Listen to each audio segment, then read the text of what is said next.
Tá bom. Tipo, eu não quis falar, porque eu não gosto, tipo, de expandir segredo das minhas amigas. Como ela expandir meu, eu também vou falar dela.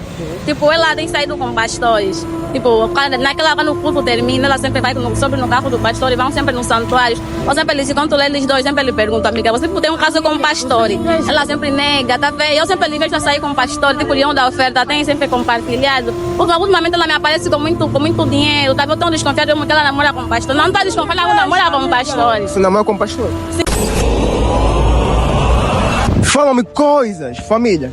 Tem coisas hoje. Estou aqui no Piccolo, quero dar um desafio. Vamos lá ver se vamos descobrir segredos obscuros dessa banda. E vocês sabem, Bruno com esse gás à mesa porque tem novidade.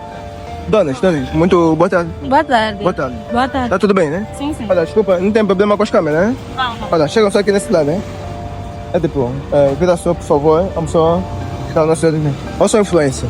Eu tô aqui a dar um desafio nas pessoas, nessa zona. Não sei se vocês vão aceitar. Pode Tô ser. aqui nessa zona a dar um desafio. Pode ser? Pode ser. Pode ser, né? Sim, pode ser.